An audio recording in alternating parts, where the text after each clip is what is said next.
Hello and welcome to episode 3 of Fantasy Football Science. This is DLP, here to better my process in fantasy football, my second year of recording podcasts. And this year we're going with a more scientific approach to fantasy football. I've explained in the last couple of videos how my knowledge as a science teacher has kind of somehow made a connection to fantasy football. I don't know how, and I don't know why, but I'm just following it. I'm coming at you kind of with a late night recording here, so I'm kind of trying to keep my voice down, which, if you know me at all, is damn near impossible. But I got the itch to record, so I'm here doing it. In my last video, I did an ADP draft board breakdown of underdog ADP back on May 19th. This is kind of what it looked like here. And in this breakdown, I kind of talked about how systems, knowledge of systems, could help us take advantage of certain ADPs, particularly how systems have changed and how people are just not calculating correctly how these systems are going to run. Now, when I say systems, you're probably thinking of offensive systems, and in a general sense, yeah, that's what we're talking about. But from a scientific perspective, systems is and understanding how systems work and understanding the individual parts of a system and how they all work together.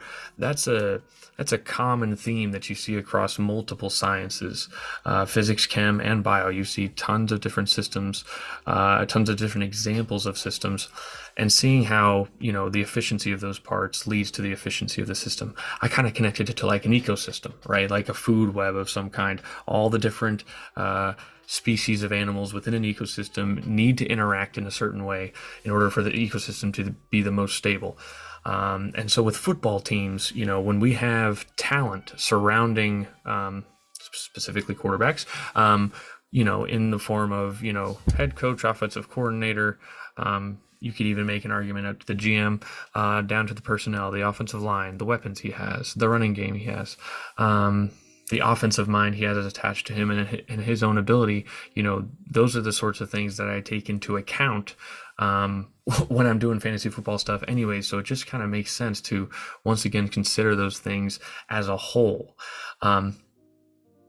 So in the last video, I talked about a numerous amount of players who I thought were a little bit mispriced. In this video, I'm going to kind of hammer down and run with the idea of systems to transition to another idea, another fantasy football fundamental, which is elite positional advantage. So when we teach science, we try to give students a skill, a knowledge, and a way of thinking. So a skill set, a knowledge base, and a way of thinking in order to be, the best citizens they can be, the best scientists they can be. The goal is to try to do the same here with fantasy football. So the skill we're looking at here today is basically just analyzing information, which we're going to be looking at quarterback and tight end ADP, both, I guess, positional and just total ADP, and analyzing that information. But the main idea I want to kind of come across with here is elite positional advantage. So this is kind of something I ran into last year. The idea is, especially at these onesie positions, there is a shelf of elite production that is simply unattainable by the rest of your league mates. It's such the supply is so minimal compared to the other positions like running backs and wide receivers, especially because you start more than one of those players. There's more options for you to hit on a ceiling, whether it's weekly or seasonally, that you kind of approach that. But with these onesie positions, there's definitely a shelf, that's simply an edge, an even bigger edge that's simply unattainable by the rest of the people, at least within your first round leagues, and especially your leagues at home and such. We're obviously talking from a best ball perspective here, but this can still apply to your regular leagues. Anyways, using the knowledge of systems, we're going to look at which quarterbacks I think are mispriced, meaning I think we can obtain an elite positional advantage, or at least attain a score that closes the gap pretty well.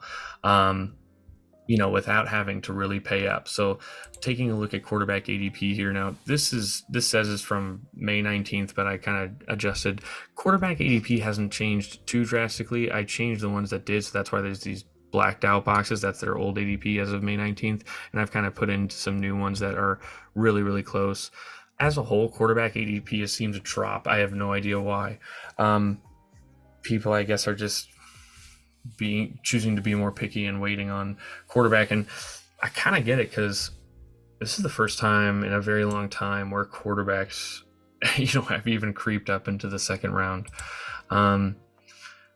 So obviously with quarterbacks, there's a lot of elite options, and I think that's not a crazy thing to say, that there are a lot of elite quarterbacks out there. But in terms of fantasy scoring, there's definitely a shelf, and there seems to be some common things about the quarterbacks that are in those elite, in that truly elite fantasy tier, and it's usually guys that run, right?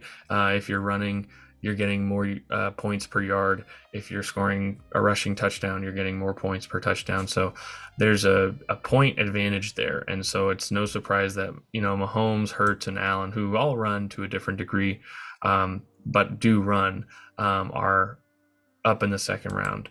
Lamar Jackson, to me, is kind of a guy that I talked about in the last video, how Todd Monken's taken over, and this could be a really, really dangerous offense for Lamar, in a good way. And he's kind of, he's got like a 12-round discount. So if you really want to me, a safe, outside of the injury thing, I don't know. I just don't see a reason why he would continue to get injured. Outside of the injury thing, I think it's like a slam dunk that he's, could give you production in this tier.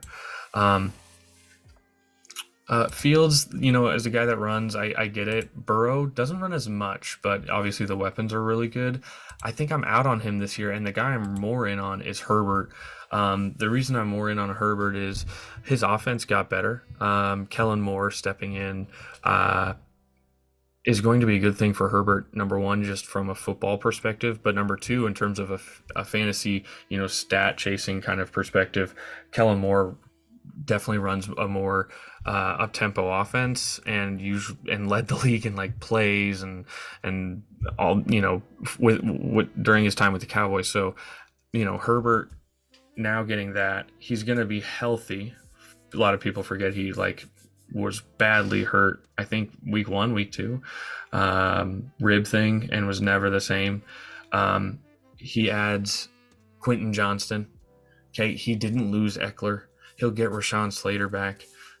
This offense could be really, really good. And, I was kind of in on Burrow in a 5th round price tag, 6th round price tag, and I'm just as in on Herbert now. It's almost like they flip-flopped. Herbert, to me, he'll get a fully healthy Keenan Allen if Mike Williams stays healthy. It's just, there's a lot of things moving in the right direction for Justin Herbert, and we already believe, I think, non-fantasy wise, that he's one of the best quarterbacks in the league. So I think this is kind of a no-brainer here.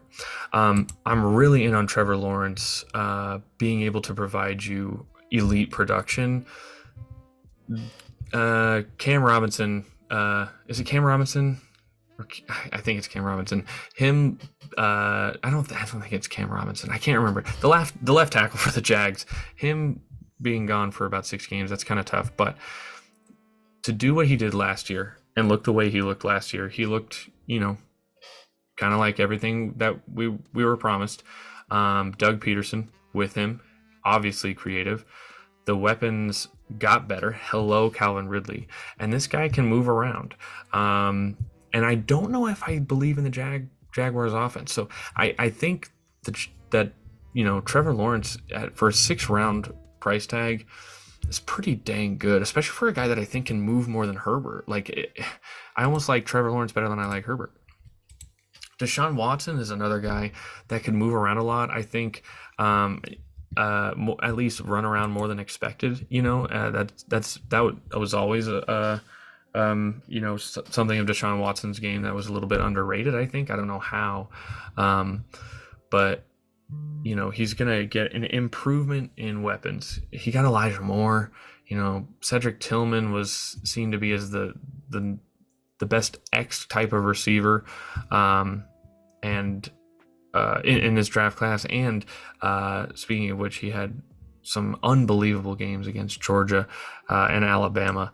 Um, you've got Amari Cooper. They're talking about DeAndre Hopkins. You've got Nick Chubb. You still have a top five offensive line. I think and Kevin Stefanski, I kind of like. I think Cleveland's going to be really, really more pass heavy than people expect. I mean, just the great thing is that they have the options, right? That they have the ability to do what they want on offense. If they want to go run heavy, they've got one of the best runners in the league. If they want to go pass heavy, they have one of the best quarterbacks in the league previous all this other stuff, was one of the best quarterbacks in the league. And I think we believe that another year away from the situation will be better for him. Another year off of, dusting off the rust. I don't know how he was, getting out the rust. Things could, once again, a lot of arrows really pointing up for Deshaun Watson. Anthony Richardson was really, really climbing in ADP, and somehow, some way, he's actually starting to fall.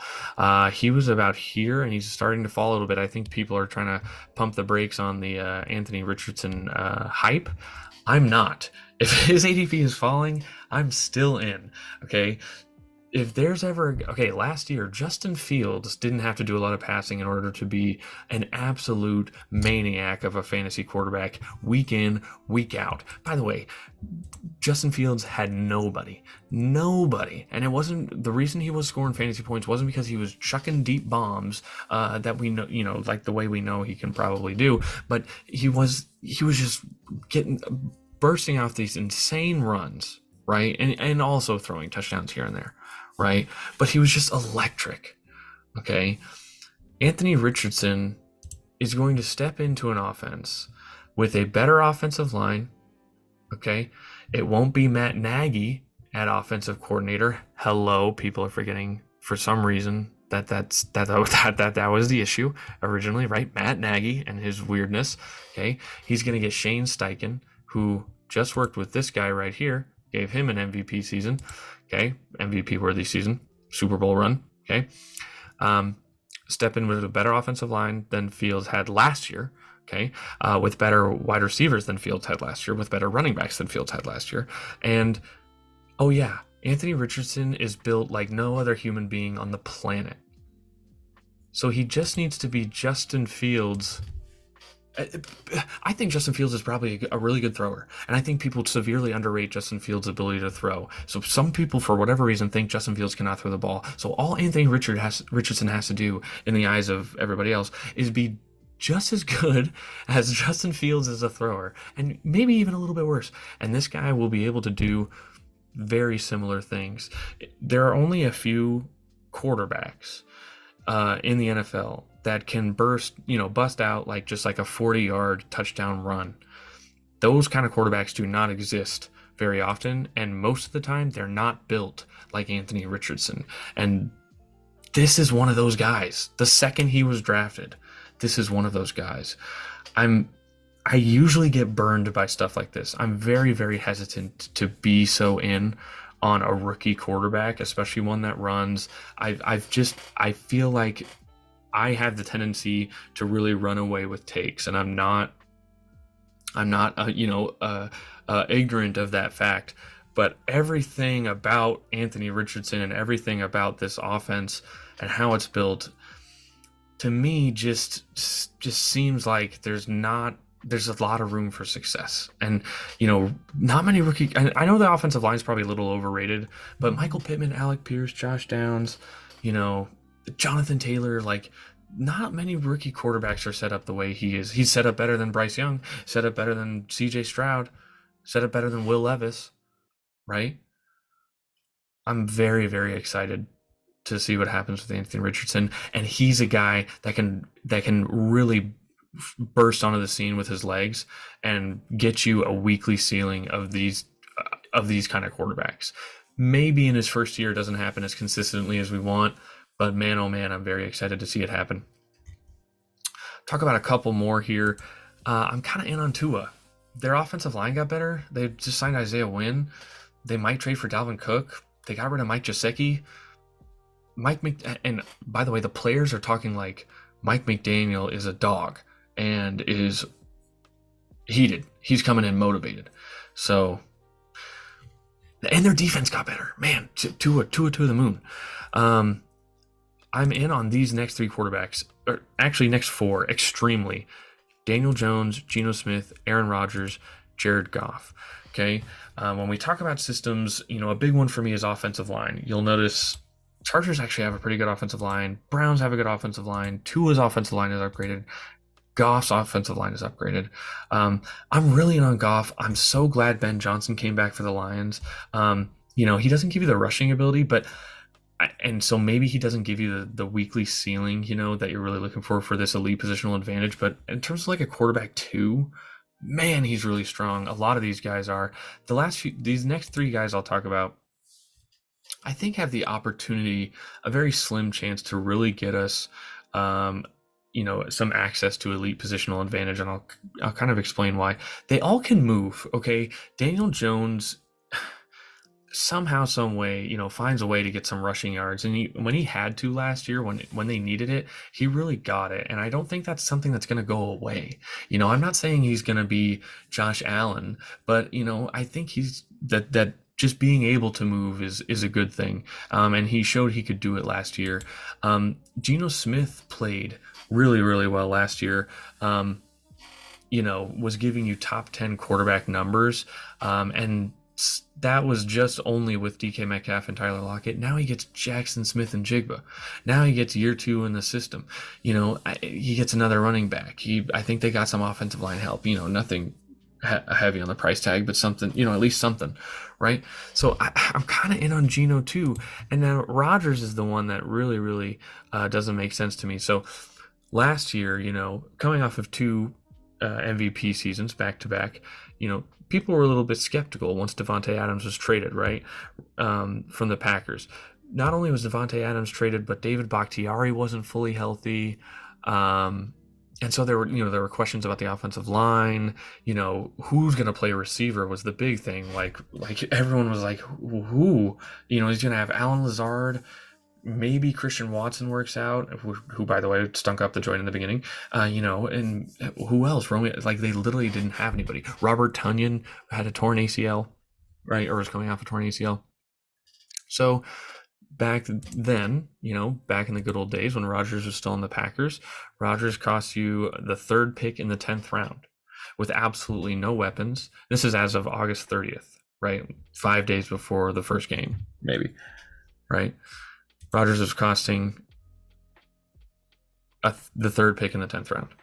Fast forward a few months, he's traded to the Jets, right? I really wish they didn't trade Elijah Moore, but this offensive line is kind of comparable, especially if Dwayne Brown stays, and I hope they bump Becton out to right tackle, honestly. Upgrade in weapons, no doubt. Garrett Wilson alone is an upgrade. I do wish Elijah Moore was staying. Once again, I think I said that already, but man, I do wish he was staying. But to still then have Lazard and Corey Davis, Mecole Hardman, Randall Cobb, whatever about those guys. It's really, to me, about Garrett Wilson. And then you've also got an upgrade in tight ends, Conklin and Uzama. There's at least a slew of guys there. Okay. Then you upgrade at running back. I expect Breece Hall to be kind of back to normal by week 4, week 5. If it's week 8, don't care. Michael Carter is a good player. And Rodgers is in the offensive system he loved playing in last year, or the year before last year. 2 years ago, right? In Green Bay with Nathaniel Hackett back at offensive coordinator for the New York Jets, right? And now with all of those things changing, the entire system has changed. At least the personnel has upgraded, but the offensive system is something that Rodgers is obviously familiar with and successful with, 2 back-to-back MVP seasons. And yet Rodgers' ADP compared to last year is 3 picks later. What's happening? So to me, if you're a betting man, and you still believe that Rodgers has it, I kind of still believe that Rodgers has it. The team is far and away better. I don't know if I'd say far and away, but it's better. It's better, right? He's got Garrett Wilson. Like that's obvious, automatically better than what they were working with in Green Bay, right? Um, you could get MVP numbers from a guy that it would not shock us to see an MVP season from for 3 picks later. I really like that price tag. Um, as you get into the later rounds, it's kind of hard to find a guy that could give you that ceiling. Kyler kind of is interesting to me. Obviously, he doesn't have DeAndre Hopkins anymore, but we've seen him be really successful with his legs. Maybe the ACL thing kind of gets in the way of that. Um, Maybe not. I don't know. Um, I've talked about Trey Lance before, how he can move, and nobody's better supported. Purdy's ADP hasn't really climbed that much. He's not going to run, but for the price tag and why are all the 49er quarterbacks going so late? They might have the best offense in the league. Last guy I'll talk about. This is an absolute moonshot. Sam Howell. Can move a little bit, and you want to talk about an offense. Decent offensive line, a lot of running backs, really good wide receivers. I don't hate it. Okay, I don't hate it. Okay, let's talk about tight end. With tight end, it's a little bit different. There's far less supply. The demand's kind of the same, depending on your league.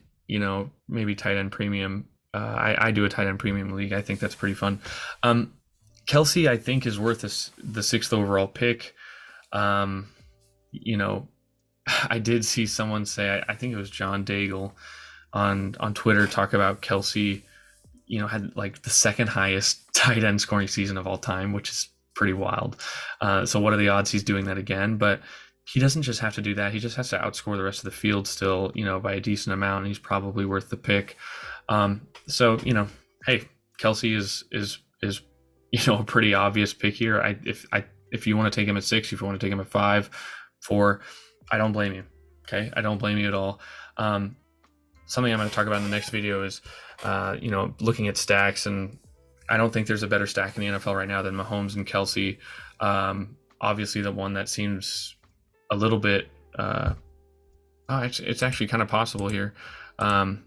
To get a Kelsey and Mahomes stack, and I'll talk about that in the next video. But just obviously the offense runs through him. It just kind of makes sense. So if you spend the early round pick, I don't get it, or I don't blame you. Andrews is the one that's a little bit interesting to me. I think I talked about him in the last video. You're getting a round discount for whatever reason. Some of the other guys I like. I think Kittle is a little bit interesting, especially if Purdy starts. I don't know why, but Kittle just seemed to come on with Purdy. Kittle might be a little bit dangerous, I think, because I think he had a lot of his production with Deebo Samuel out. All of a sudden the target tree kind of condenses a little bit more, and Kittle needs to be used more as a pass catcher. But I'll talk about a couple other guys here that I think can give us true elite tight end ceilings. I'm still in on Kyle Pitts. One of the best tight end prospects of all time. He did exactly what we expected him to do in year 1. He had terrible quarterback play in year 2, got hurt. Desmond Ridder just needs to be average, and Pitts could be really, really, really good, especially for the position that he plays. I'm kind of in on Waller. I really like the Giants this year. I talked about that in the last video and why we like Danny Dimes. The system has gotten better for Daniel Jones, and Waller is probably the biggest beneficiary and the biggest fish in the sea of weapons that the Giants have decided to take on. So, if the hamstring is fine, with something he's been dealing with, I think the last couple of years, then Waller could really, really provide us some elite ceilings. Njoku, I'm also kind of in on for a cheap price. And a good access to elite weekly ceilings. He could be arguably the best weapon on the Cleveland Browns in the Cleveland Browns passing game. I just think this offense could really, really work well. And Njoku's really good. Elijah Moore, I think, is still really good, and Amari Cooper is still really good. So this team could be throwing and being successful with it. Getting in the red zone, moving the ball. I like Njoku at this price tag here. Last couple guys I think I'll talk about here. Kincaid's ADP was he was kind of a polarizing player for the first few weeks of the fantasy offseason, especially after the draft. That's kind of simmered down a little bit, but so his ADP is actually falling. But I kind of like him. Everybody that, first of all, he was the number 9 player for Daniel Jeremiah, and I listened to the Athletic podcast and the GM podcast with Randy Mueller and Mike Sando, and Randy Mueller also had Dalton Kincaid very, very highly rated. Both guys basically talked about how Kincaid is just a receiver. So coming into the draft, Kincaid was not only one of the best receiving tight ends in the class, in a very heavy, talented tight end class. He was considered one of the best passing game weapons. Last podcast I listened to, Matt Harmon with, I'm going to forget his name, the rookie scouting portfolio. It's going to kill me. Anyways, check out the rookie scouting portfolio. I think he works for Football Guys. In that podcast, he talked about how Kincaid's just going to eat up in the slot. So, in terms of getting access to some ceilings here, I really like Kincaid. Bills traded up for him. He's just got to be pretty decent. He should get a lot of targets. Dulcich is a guy I'm kind of in on, especially if we're expecting a Russ resurgence. And we'll see how Sean Payton likes him. But, Dulcich was kind of impressive last year. Last guy I'll talk about here. And it's kind of hard not to like the rookies here. I'll just kind of mention them. But once again, we saw Kyle Pitts get over 1,000 yards, and people still don't like him as a tight end.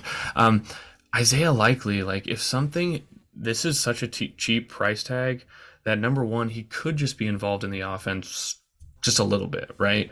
He could get you some points here and there. But if something happened to Mark Andrews, there's not many other tight end rooms where if something happens to the first guy, you're like really, really dying to get your hands on the second guy. This is probably the number one.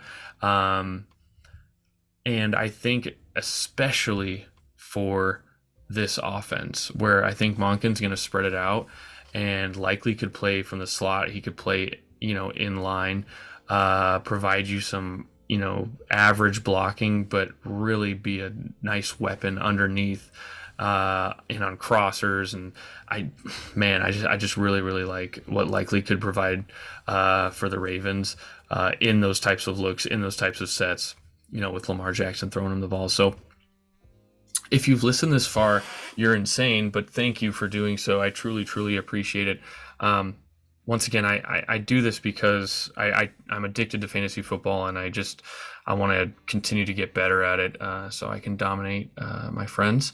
But at the same time, also hopefully make some money on some best ball leagues and stuff like that. I'm just here to make my process better. Hopefully along the way, it makes your process better. You listen to the things I'm saying and don't just think I'm a crazy person. Thank you. Thank you for listening. Subscribe. Comment, I don't know, do something with it, okay? I'll see you next time.